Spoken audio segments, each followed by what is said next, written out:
Barak Yahweh, Bahashem Yahushai, Bahashem Racha Kodash. Welcome to another live lesson. The name of this one is called I Am Become Death, the Destroyer of Worlds. This is a direct quote from an individual named J. Robert Oppenheimer. He was a scientist, physicist, whatever his titles were, that worked on the Manhattan Project. And he worked on the atomic energy, nuclear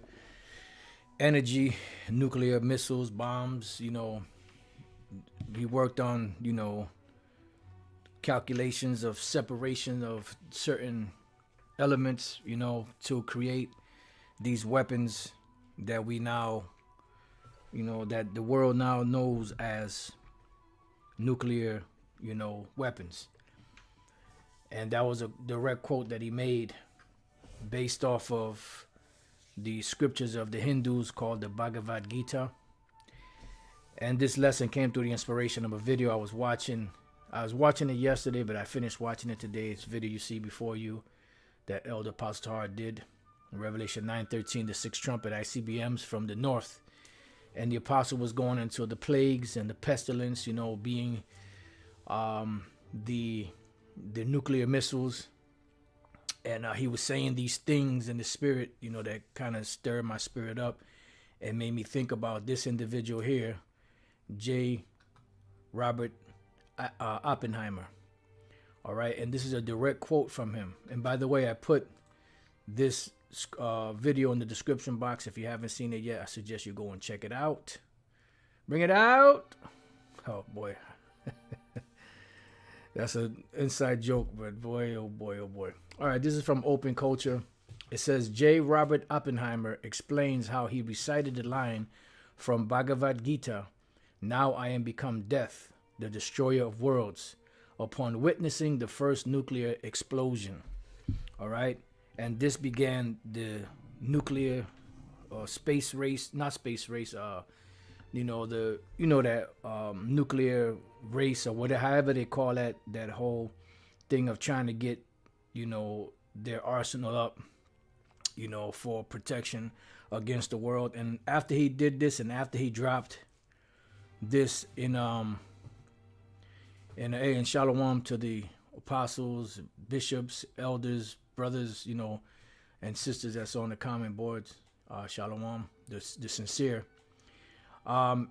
Pretty much, this began that whole movement forward. And the reason why is because this was the Heavenly Father doing this. I want to get one precept real quick, and then I want to move on to another point through the Spirit. This is the book of Isaiah 54:16, and this is what it says. It says, "Behold, I have created the smith." Who is this speaking? The Most High. "I have created the smith that bloweth the coals in the fire."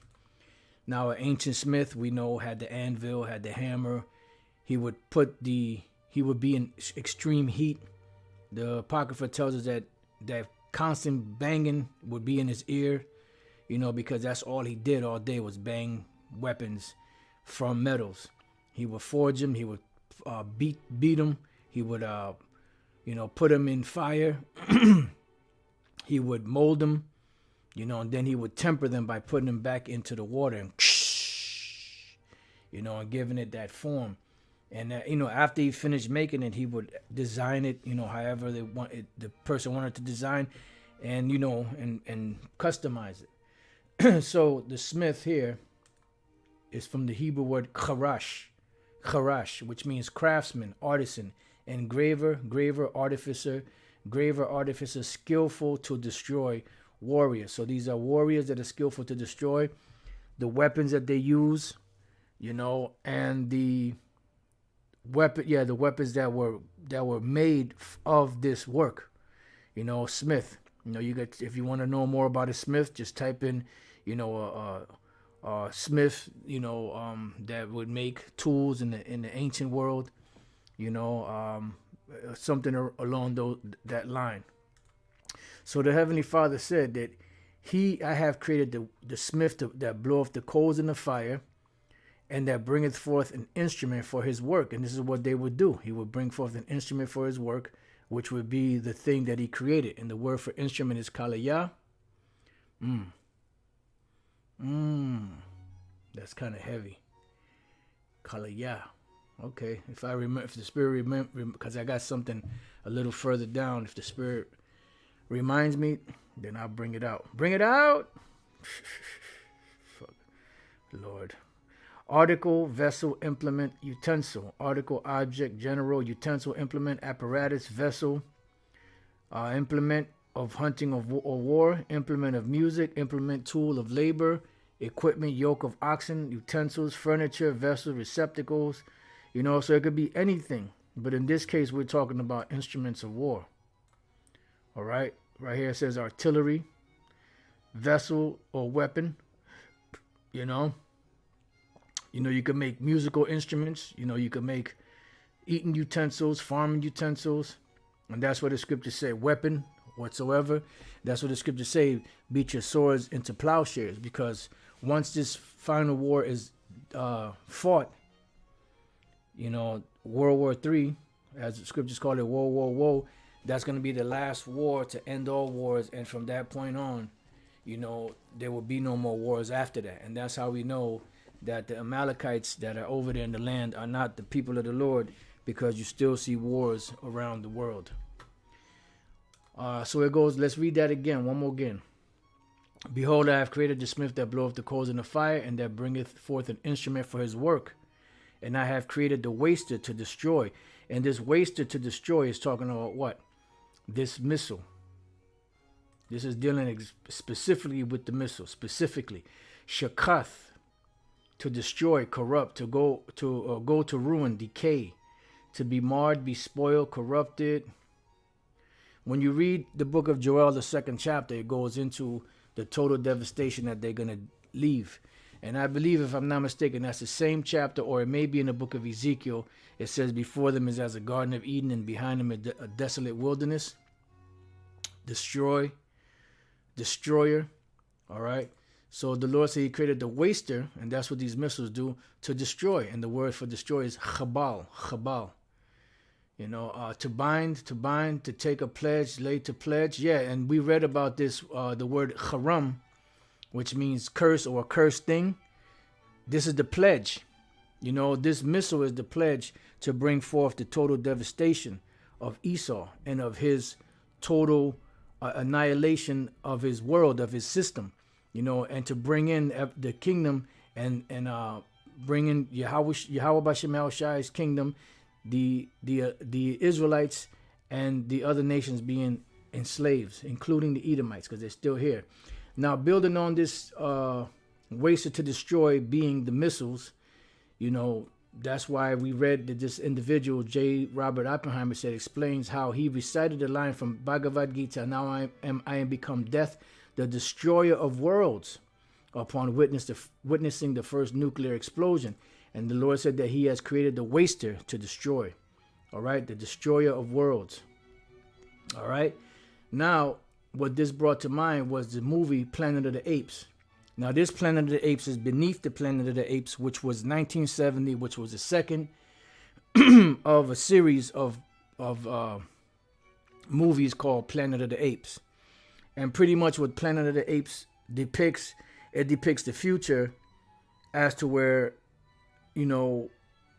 pretty much America, even though they didn't use the word America was totally destroyed, and it was known as the Forbidden Zone.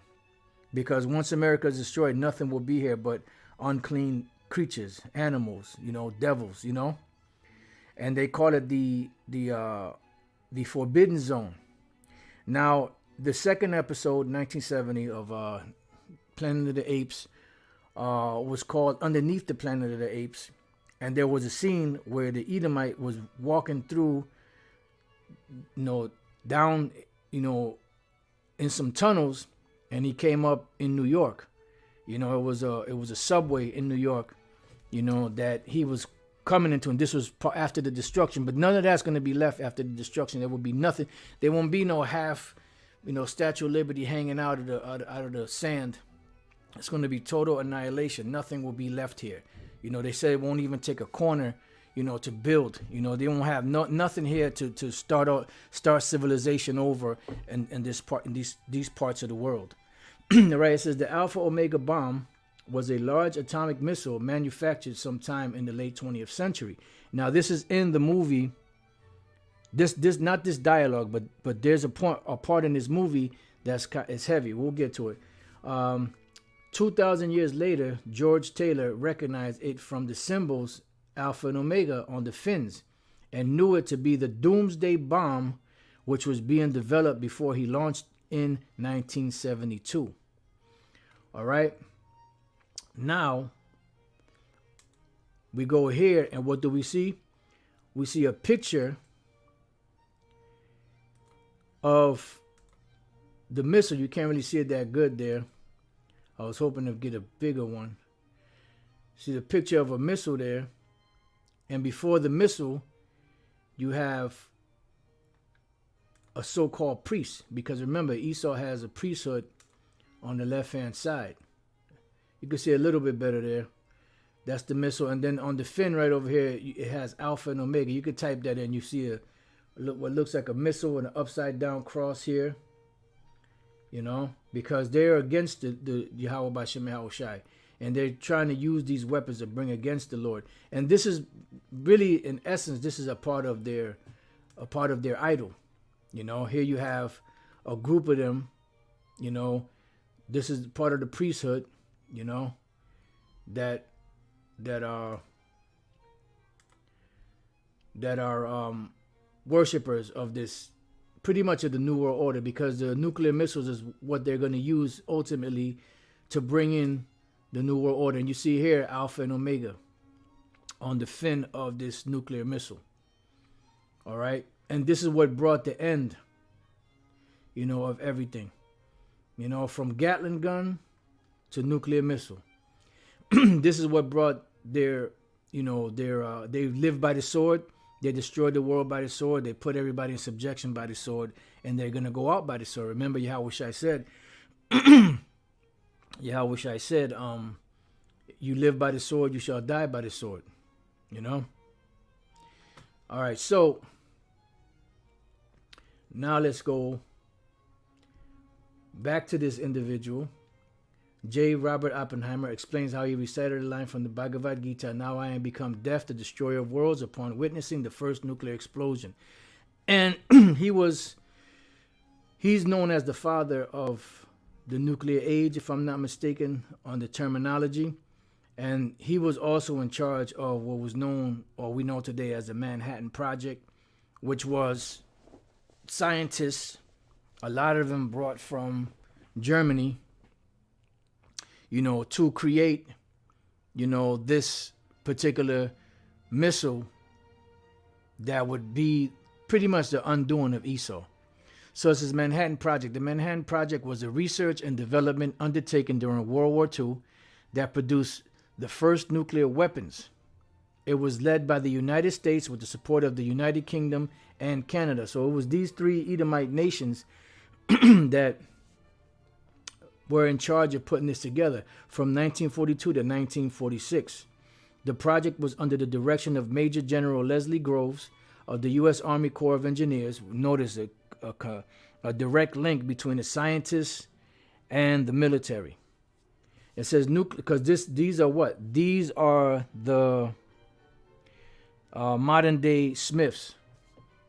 But instead of blowing the coals in the fire to make a sword or to make a dagger or a shield or a helmet or whatever else, they're putting their energy and effort together to build a nuclear missile to be able to deliver total devastation upon a nation or nations.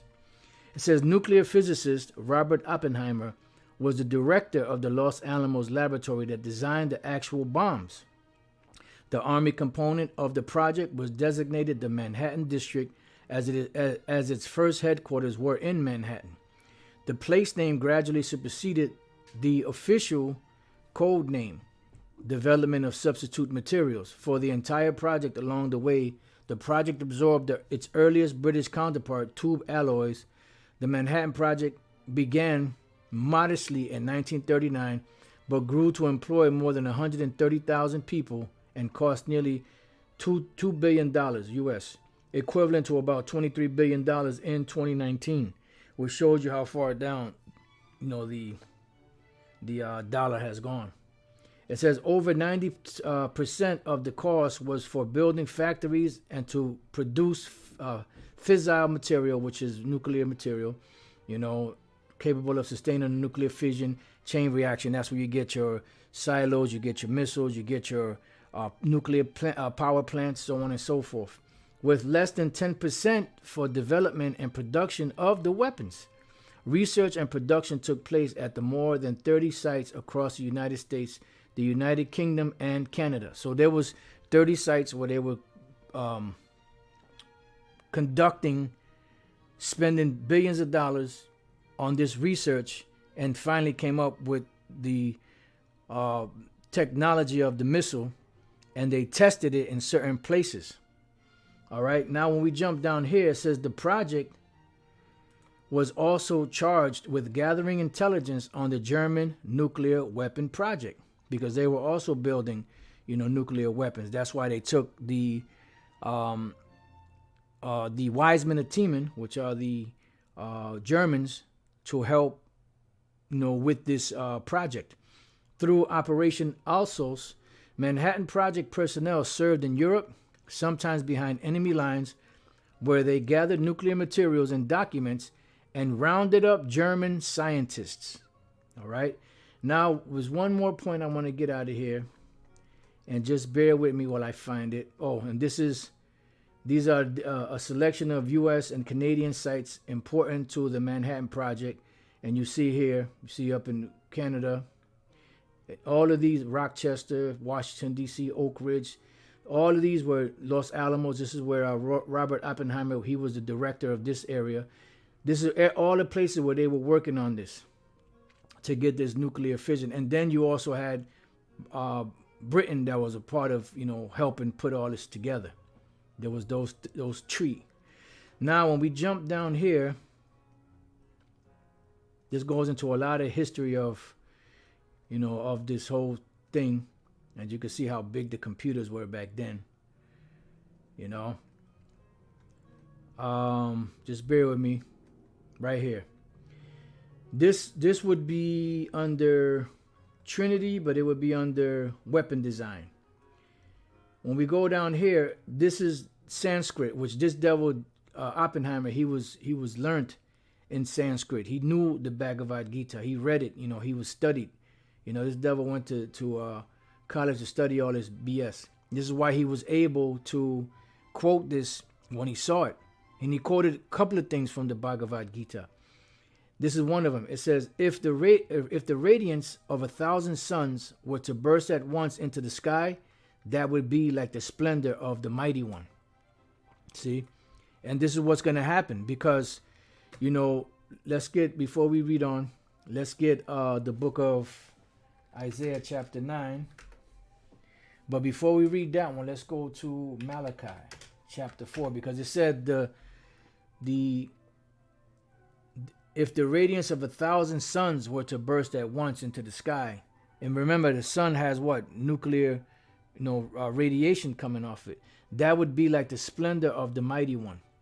So we read Malachi 4:1. It says, for behold, the day cometh that shall burn as an oven. And as you've heard Elder Pastor mention this, this is not talking about your regular conventional oven that you have at home that reaches 550. And if you want to get a little more, you throw it in the broiler.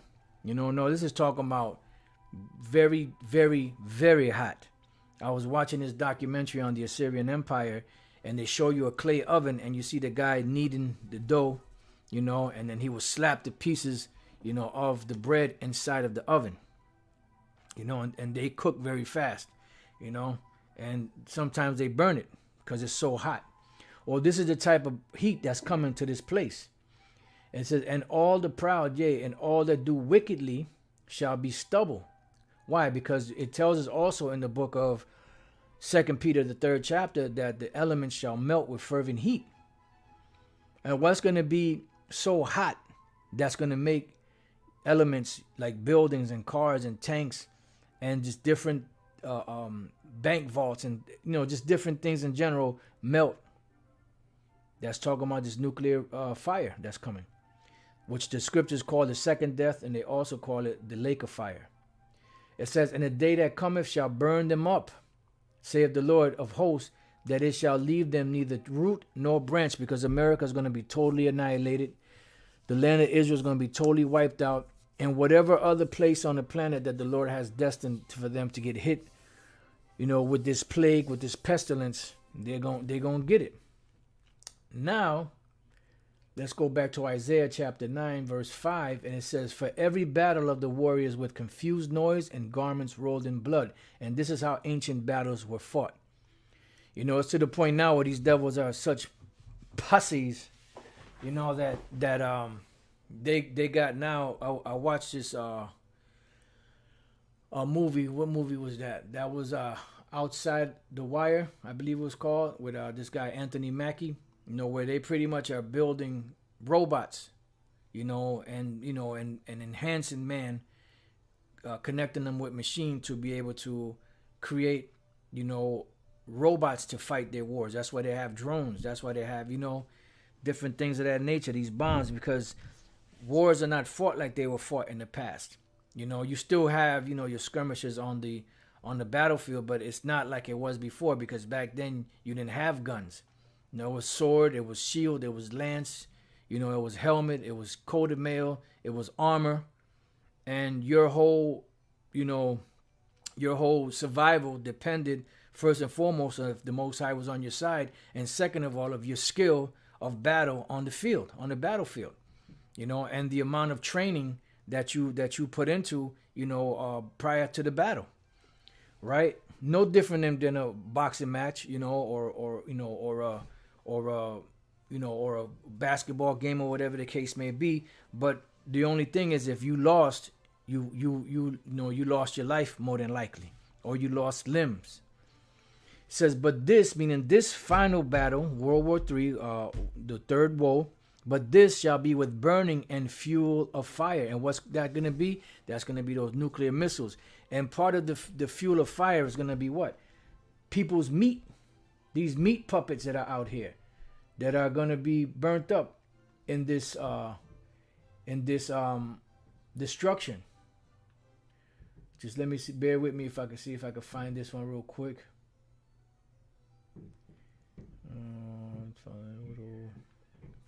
Burning tickets. Right, 19th verse. "Through the wrath of the Lord of hosts is the land darkened." Yeah, because when the Most High brings that destruction, that fire, the sun and the moon and the stars on this side of the world are going to be darkened because of the plume of smoke, that thick smoke that's going to be coming up. "And the people shall be as the fuel of the fire." See? So that flesh of these people, that's going to add to the fuel of the fire, along with all the different natural resources like propane and natural gas and gasoline, and whatever other thing they have, kerosene, coal, and trees, It says, "No man shall spare his brother." Yeah, because there's not going to be any mercy in that day for anyone left on the soils of America or wherever these missiles are going to hit. All right, because they're not going to spare. Let's go real quick to Isaiah 13. What is that? Is that Isaiah 13? Right, let me start at 17. "Behold, I will stir up the Medes against them, which are the so-called Russians, which shall not regard silver, and as for gold, they shall not delight in it," because they're not going to, because the fury of the Lord is going to be in them, because the Lord says he's going to put his hooks into their jaws and turn them back. "Their bows," which is what? Their missiles, "also shall dash the young men to pieces, and they shall have no pity on the fruit of the womb. Their eyes shall not spare children." So they're not going to spare men, women. They're not going to spare old men, old women. They're not going to spare little girls. They're not going to spare little boys. They're not going to spare babies. They're not going to spare infants. They're not going to spare toddlers. They're not going to spare pregnant women. None of that. Because it's going to be total devastation. It says, "And Babylon," which is America, Babylon the Great, "the glory of kingdoms, The beauty of the Chaldees' excellency shall be as when the Most High overthrew Sodom and Gomorrah. And we know how Sodom and Gomorrah and those other neighboring cities went out. They went out with fire from the heavens, you know. So reading that, you should, you know, we read stuff like this and no, they ain't talking about that. They ain't talking about no nuclear missiles. Are you crazy? But anyway, so let's go back here. It says, if the radiance of 1,000 suns were to burst at once into the sky, that would be like a splendor of the mighty one. Then it says, years later, he would explain that another verse had also entered his head at that time. This is Oppenheimer. We knew the world would not be the same. A few people laughed, a few people cried. Most people were silent. Because when you see the power and the devastation, we see it on video and it's devastating. Imagine actually being there and seeing it, like these people saw it. You know, it brings about conflicting emotions. You know, because some people, when they get nervous, they laugh. So this could have been people that laughed, could have been, you know, those that knew, you know, that this was going to happen, and they finally worked it out. But then you can have those that have the nervous twitch of smiling when they nervous. You know, it says some people cried, most people were silent. Why? Because they saw potentially, which at that time they would think potentially, but really it's actually the destruction of Esau's system, the society, and they're thinking in the conventional way of the destruction of the whole entire world, the whole entire planet. And this is what these wacky-tacky Christians teach, like a vocab. And that's not the case, because the earth is going to continue on forever. Matter of fact, I was meditating on this the other day, because I read through this, and this is after Noah. You know, I read that, you know, the Spirit had me read the story of Noah after the flood, and how the Lord, you know, delivered Noah, you know, and off the ship and everything. And I was reading here in Genesis 8:20 on down. And Noah builded an altar unto the Lord, and took of every clean beast and of every clean fowl, and offered burnt offerings on the altar. And the Lord smelled a sweet savor, and the Lord said in his heart, I will not again curse the ground any more for man's sake. For the imagination of man's heart is evil from his youth. Neither will I again smite any more everything living as I have done. See? Because at that time, the Lord took everybody off the planet except the people that were on that ark. So the Lord said, neither will I again smite any more everything living as I have done. So there's not even this devastating destruction that's coming of these missiles is not going to take everybody off of the planet. All right. It says, while the earth remaineth, and the earth remaineth for what?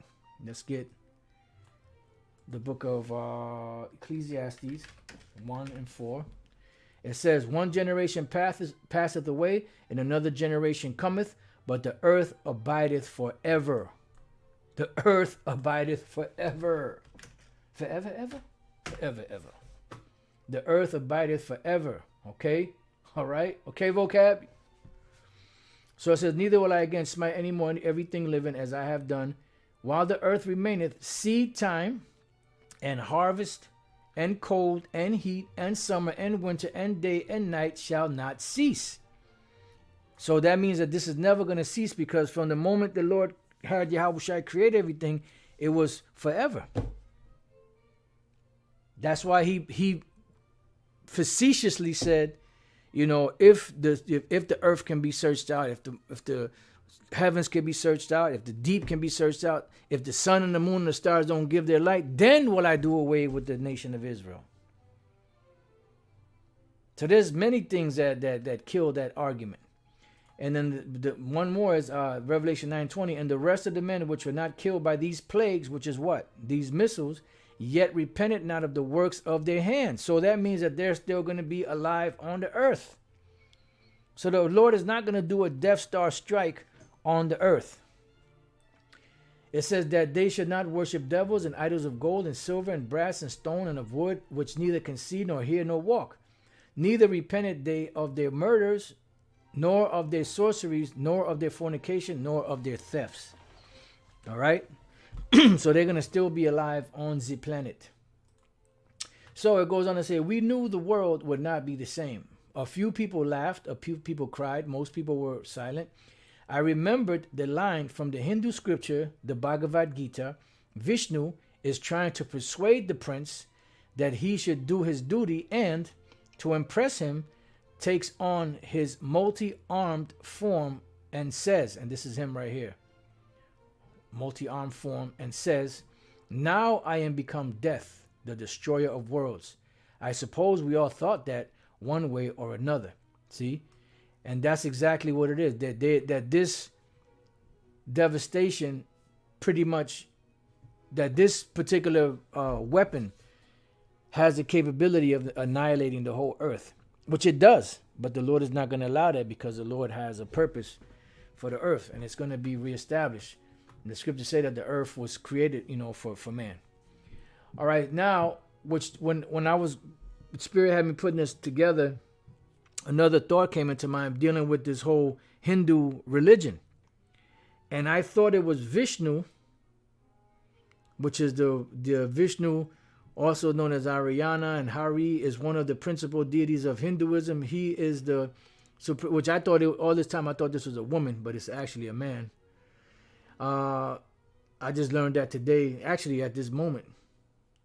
Well, no, actually when I was looking into it.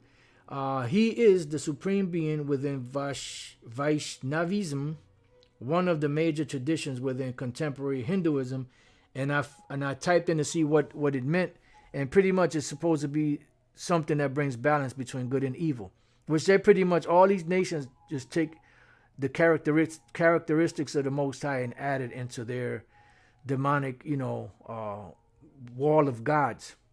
But what this made me think about was years ago, and the Empire State, they were actually, in the Empire State Building, they were actually showing pictures of endangered lions, which I forgot about that until I went back to kind of brush up on that. And that's pretty much what it was. It was they were showing like different animals that were in danger of being extinct. And at the end of the whole thing, they put the image of Kali, which I thought this was Vishnu, but it's actually Kali, and this is the image that was on the Empire State Building at the end of that whole, of that whole thing. Here you got the tiger, one of the tigers that was, about to be extinct. And then eventually they had, Kali. Now, the name Kali, it says, why goddess Kali took over Empire State Building in New York City. On August 2nd, and this was 2015, Empire State Building showcased a combination of pictures to bring awareness about endangered species, right? It says goddess Kali took over New York. Oh, matter of fact, so that's what they did, right? Now, it says Kali, what does Kali mean? Is death. Kali, Sanskrit, she who is black, or she who is death. In Hinduism, goddess of time, doomsday, and death, or the black goddess, the feminine form of Sanskrit Kala, time, doomsday, death, or black. All right.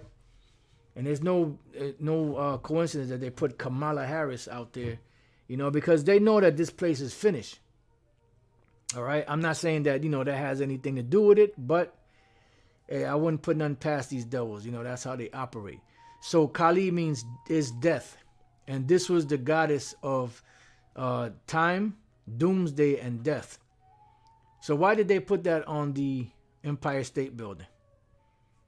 They're telling people something.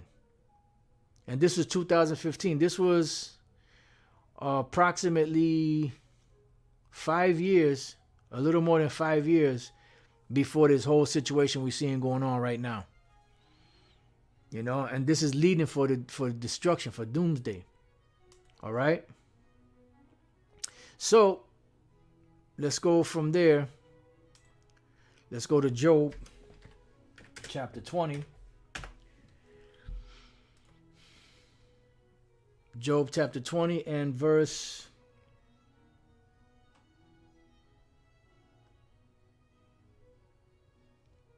23. when he is about to fill his belly, meaning when he is about to fully cement his agenda, the so-called New World Order, right? Matter of fact, before I read this,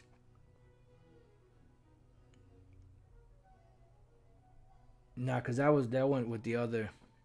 I jotted down a couple of precepts dealing with the whole missile, with the Alpha and Omega and Planet of the Apes, but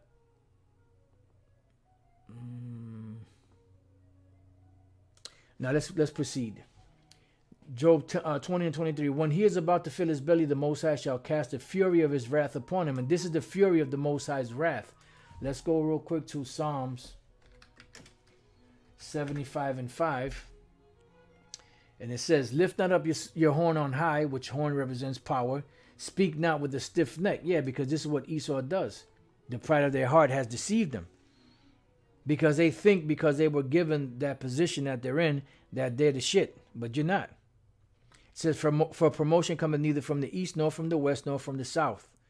But the Most High is the judge. He putteth down one and setteth up another. And he'll cause conflicts, situations to happen, disagreements, underhanded things to happen, plans to fall apart, marriages, arranged marriages to fall apart, just different things to fall apart in general to cause conflict between the two particular nations that he wants to use for war, or for one nation to be like, you know what, man, I'm tired of these pieces of shit. Let's get them out of here. And this is how all these different wars started, because the Most High is the one that set this whole thing up. Matter of fact, before I read on, let's go to Psalms 46.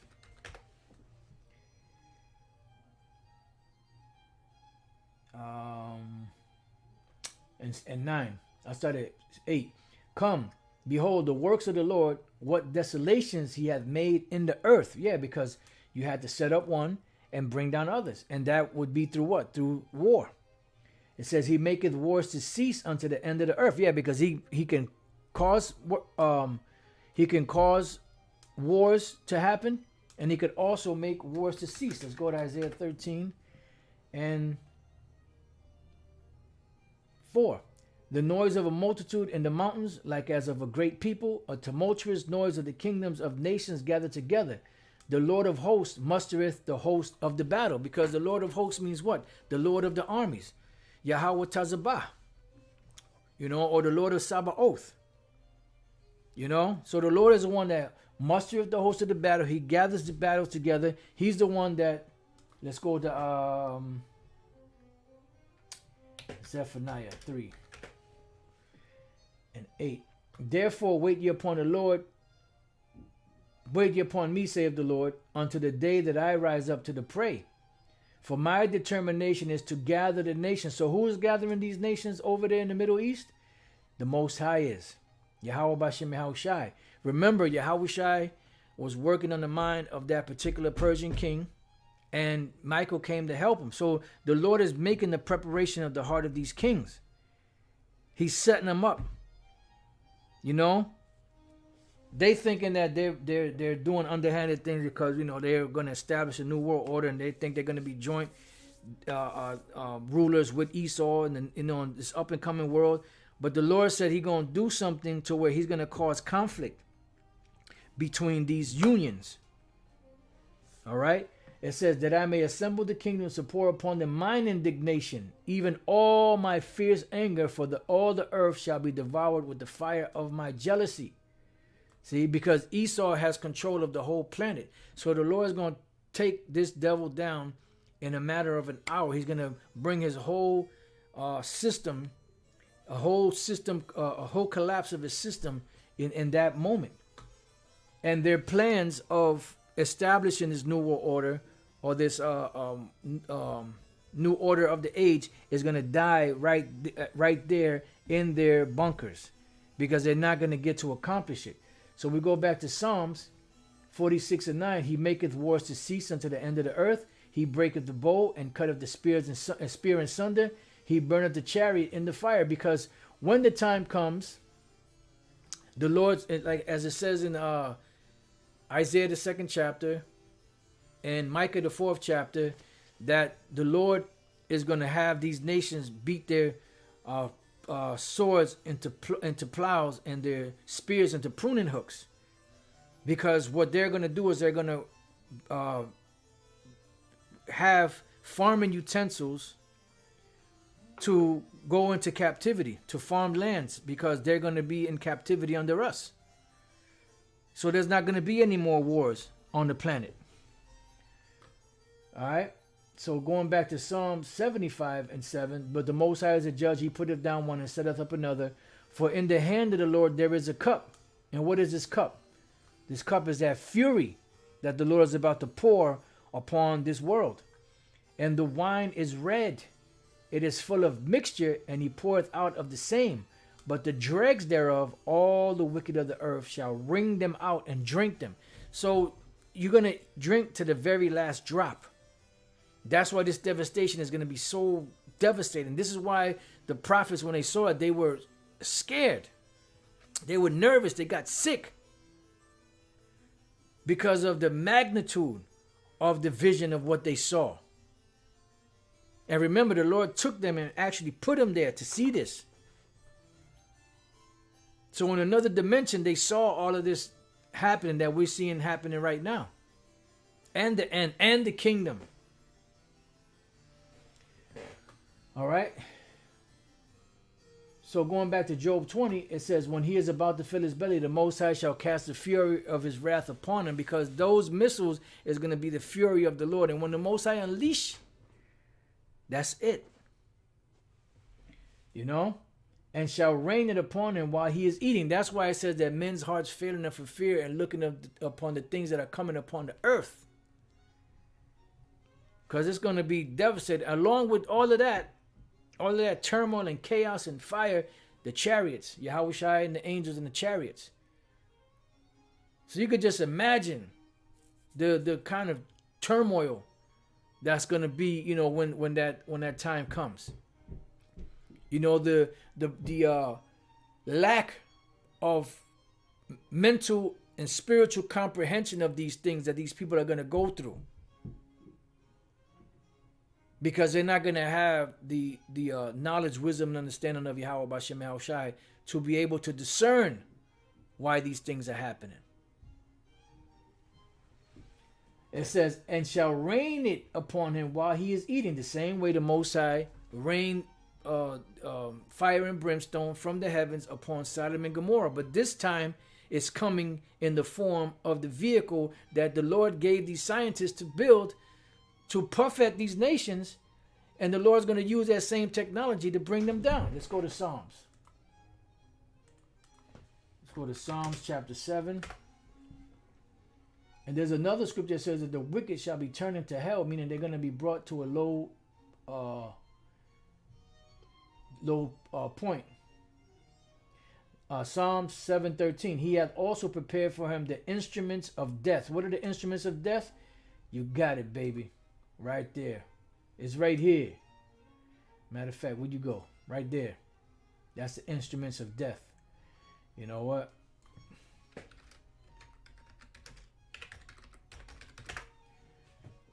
Those are the instruments of death. Iran. China. Here you go. Pakistan. You know? America. France. All these different nations. Russia got these nuclear missiles. And the Most High is going to slap it right out of their hand and take over. This is that wasted to destroy. Where we at? Psalm 7 and the rest of 13. He ordaineth his arrows against the persecutors. Yeah. Because the Lord said, when you stop, you cease to spoil, you're going to be spoiled. What you think? You think you're going to be able to do all this shit and then the Lord's not going to do nothing to you? Are you out your natural mind? Revelation chapter 18 and 21. I studied 20. It says, rejoice over her, thou heaven, and ye holy apostles and prophets, for the Most High hath avenged you on her.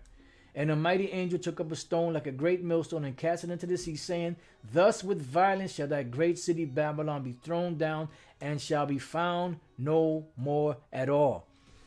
Because that missile, those missiles are going to totally annihilate this place. It's gonna reduce it to a flat land, a flat wasteland. Point blank, period.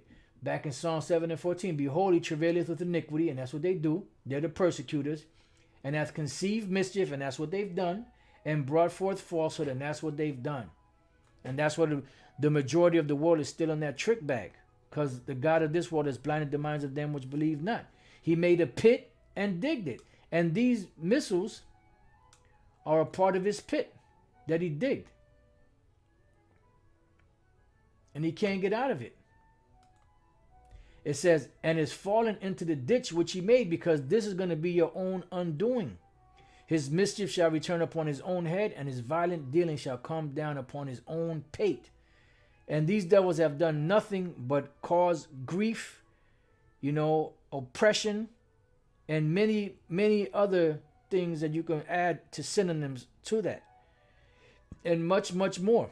Bloodshed, so on and so forth. So what do you think they're going to reap? I will praise the Lord according to his righteousness, and will sing praise to the name of Yahweh Bashem Yahushai Most High. So going back to Job 20 and 24, because when he is about to eat, the Lord is going to rain upon him while he is eating. In the midst of putting this together, you know how like you cook meal and you eating, like tasting stuff, and then as you setting the table up, you might be snacking on a little something, and you're like, man, I can't wait to tear into this food, man. Woo, I know it's going to be good. Or that's how Esau is going to be. And then all of a sudden, boom, your whole shit's going to go up in smoke. He shall flee from the iron weapon, and the bow of steel shall strike him through. And what is that iron weapon? The missiles. What is the bow of steel? The missiles. And what shoots the missiles? The silos, the nuclear silos. And what is that going to cause? That's going to cause an effect for that these missiles come from one part of the world all the way to the other part of the world. And they have the capability of doing that. Let's go, let's see. 2nd Ezra 16:13. For strong is his right hand that bendeth the bow, that's the missiles, the silos. His arrows, which are the missiles, that he shooteth are sharp, and shall not miss when they begin to be shot into the ends of the world, which is what over here in the so-called Americas. And there's no coincidence that these things are called ICBM, which is an acronym for Intercontinental Ballistic Missile, going from one continent to the other. And now, what is it? China has what? Hypersonic missiles? Nuclear missiles? Come on, man. Job 20:25. It is drawn and cometh out of the body. What is the body? What is the body? Let's see if they have some here. What is the body?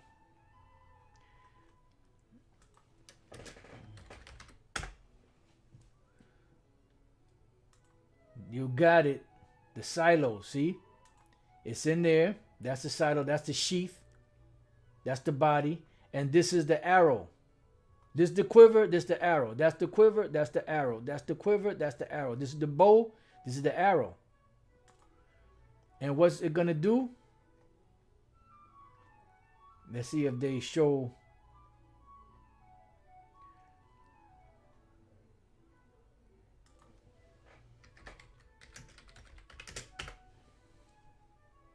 Boom. Coming out the silo. Coming out the silo. Coming out the silo. Boom. Coming out the silo. There you go. All right. It says, it is drawn and cometh out of the body, yea, the glittering sword. Why? Because of that fire that's going to be in it, propelling it from one part of the world to the other. Cometh out of his gall. Terrors are upon him. So Esau, the terror shall make him afraid on every side.